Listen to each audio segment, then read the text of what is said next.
Anda tahu ketempling, salah satu oleh-oleh khas Kabupaten Kuningan, Jawa Barat, camilan bertekstur renyah dengan terasa gurih ini berbahan dasar singkong, betul sekali. Ketempling biasa dinikmati dengan semangkuk bakso. Produser lapangan CNN Indonesia ada Kiki Haryadi akan mengajak kita jalan-jalan untuk melihat lika-liku proses pembuatan ketempling.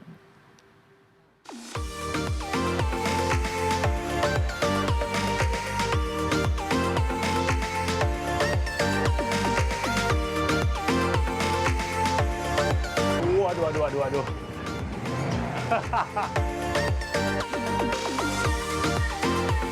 Nggak kepake ya, Bu ya? Nggak kepake katanya.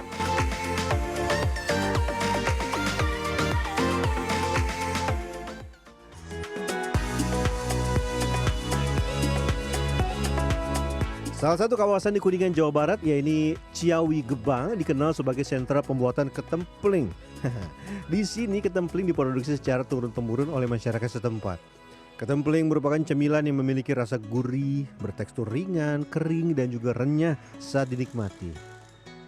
Bahan dasar untuk membuat ketempling adalah singkong tua yang dipilih karena teksturnya lebih padat dan hasilnya nanti lebih renyah. Saya bersama salah satu pembuat sudah mengupas, memisahkan antara kulit dan daging singkong dengan cara sederhana. Tangan pun jadi kotor oleh tanah. Tapi justru disinilah terasa proses asli dan kedekatan dengan bahan alam yang digunakan. Ya, kelihatannya sih gampang ya ketika melihat ibu membuka kulit dari singkongnya, tapi ternyata ketika dicoba lumayan menantang juga nih, Bu. Selain karena saya nggak biasa, saya juga ngeri-ngeri nih pakai goloknya ya. Singkong dikumpulkan ke dalam karung-karung lalu dibawa ke tempat penggilingan. Sebelum masuk proses berikutnya, singkong ditimbang terlebih dahulu. Dengan harga sekitar Rp500 per kilogram. Dalam satu kali produksi bisa mencapai hingga 1 ton singkong yang digiling. Setelah ditimbang, singkong kemudian dicuci bersih untuk menghilangkan tanah dan kotoran. Proses ini penting agar hasil akhir tetap higienis dan berkualitas. Hasil penggilingan singkong berubah menjadi adonan halus yang lembut dan lembab. Teksturnya sudah menyatu sempurna, tidak terbentuk lagi seperti singkong. Ini menandakan proses penggilingan berhasil dengan baik. Adonan kemudian masuk ke dalam proses pengepresan menggunakan alat khusus dengan sistem dongkrak. Proses ini membutuhkan waktu kurang lebih 6 jam agar kandungan air di dalam adonan bisa keluar maksimal. Hasil akhirnya tekstur lebih kering, menandakan adonan sudah siap digunakan. Hasil pengepresan adonan tadi kemudian dibuka dan dikeluarkan dari karung. Adonan yang sudah padat dimasukkan ke dalam wadah khusus. Selanjutnya dilakukan proses pembongkaran secara perlahan. Adonan dihancurkan agar berubah menjadi taburan halus. Proses ini penting untuk membuat tekstur lebih merata sehingga mudah diolah pada tahap berikutnya. Setelah melalui proses pembongkaran, adonan kemudian diayak untuk mendapat tekstur yang lebih halus dan merata. Proses pengayakan ini dilakukan menggunakan saringan khusus agar bagian yang masih kasar bisa dipisah. Dengan diayak, hasilnya menjadi lebih lembut dan seragam.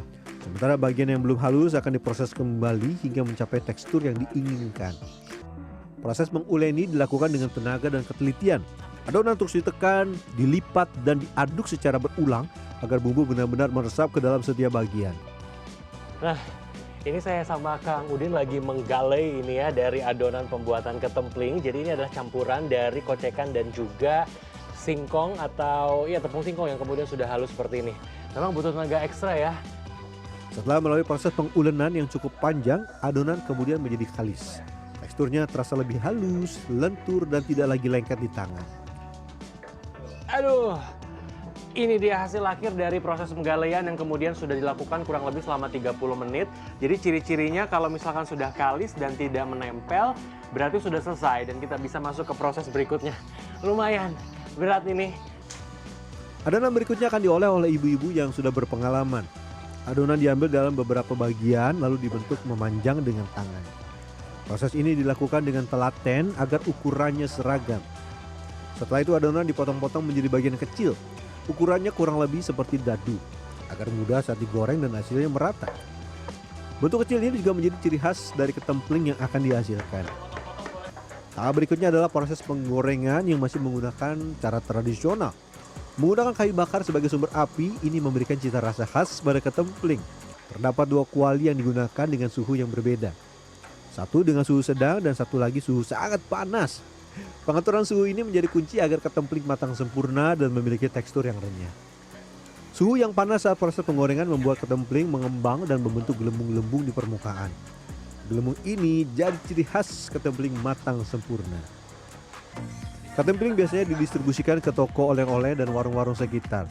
Pabrik ini menjual ketempling dengan harga sekitar Rp70.000 untuk 2 kg. Ini harganya terbilang terjangkau dengan kualitas dan proses tradisional yang digunakan. Ketempling biasanya dinikmati sebagai teman makan bakso. Teksturnya yang renyah dan memberikan kontras dengan kuah bakso yang hangat serta berkuah. Perpaduan rasa gurih dari ketempling dan lezatnya bakso jadi kombinasi yang pas di lidah. Tidak heran jika banyak orang menjadikannya sebagai pelengkap favorit.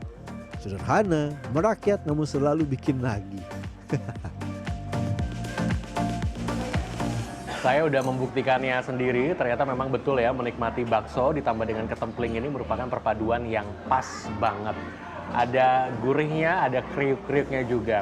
Nah, perjalanan saya di Kabupaten Kuningan berhenti sampai di sini. Tadi sama-sama kita sudah melihat bagaimana proses panjang pembuatan ketempling, termasuk juga menikmatinya dengan bakso. Seperti biasa, mudah-mudahan ini bisa menjadi inspirasi untuk Anda. Kiki Aryadi, Rizky Rahadian, Kabupaten Kuningan, Jawa Barat. Sampai jumpa.